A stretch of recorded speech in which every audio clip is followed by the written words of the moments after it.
Hi, I'm Steve Ursenbach, and I'm pleased to introduce you to our venture and our new biometric sensor technology. Here's our story. Out of a quest to build a pulse oximeter that would fit on 2.5-pound preemie babies, my co-founder, Dr. Hatch, a pediatrician and a very skilled inventor, built a prototype, tested it on himself by consuming a huge amount of nitrogen to drive his blood oxygen levels below 80, and captured the information. In reviewing the data, not only did he validate that he built a great little reflectance pulse oximeter, but he noted that there was a huge, robust response in the background portion of the pulse oximeter light source, commonly known as the DC portion. That this was amazing, and it became this discovery became the basis of our company. 5 years later, I'm pleased to introduce you to this third generation sensor. It's about 1 inch by 2 inches. It talks to a smart device and then forwards the information to the cloud-based application. It's very similar to a continuous glucose monitor. CGMs are basically monitoring to see if the insulin being delivered to your cells is adequate for your body's current need.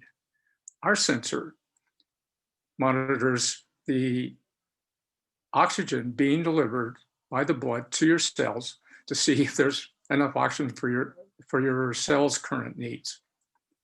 It's that simple. This was used in a proof of concept clinical study at the University of San Francisco's Sleep Disorder Breathing Center in San Francisco. It was a very successful clinical study.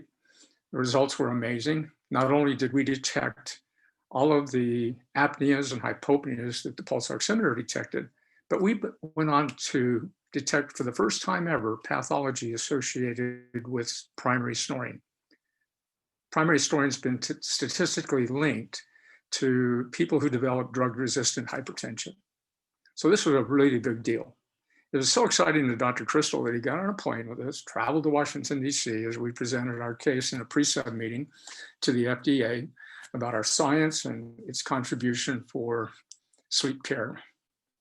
They've given us a pathway to market via the de novo application process. What this opportunity affords us that is so amazing, I'd like to share with a couple of slides here. Basically, we have the opportunity with this technology, this very simple device, to reinvent the delivery of sleep apnea care. Deliver it instead of at a lab where there's primarily situated in large cities with a finite number of beds, and with only 4,000 doctors to treat the 90 million people we estimate that could benefit from sleeping better at night. We completely disrupt that model and allow sleep diagnostics and sleep therapy optimization, as described by this slide, in the comfort and safety of a person's home. Anywhere there's an internet, we can deliver this service.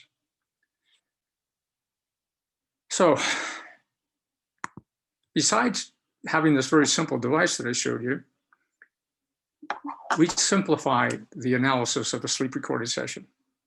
This is a live example of the 22 sensors that funnel data into 12 channels that a minute-by-minute view, a sleep medicine doctor has to review to determine if a person has sleep apnea.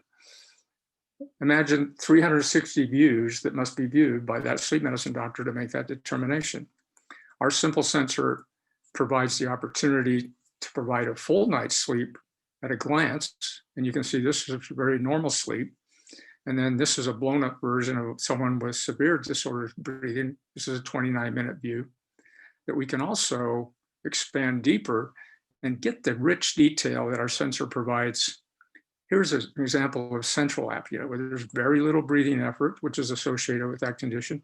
And then these are obstructions that occur over a 3-minute interval that are clearly visible to interpretation so much quicker we're talking a 5-minute review instead of a 1-hour review of a sleep recording session. This is going to be a big breakthrough.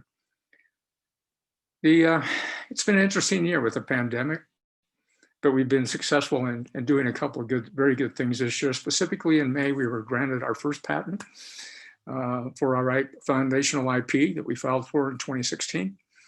I mentioned we did the clinical study, and in December, this recent December, we were print published in the Sleep and Breathing Journal about the exciting results we got from the clinical study. So we're ready to build sensors to go to market eventually. We're raising $2 million that we will use to build sensors, do the clinical study, file the submission, and get our approval to go to market.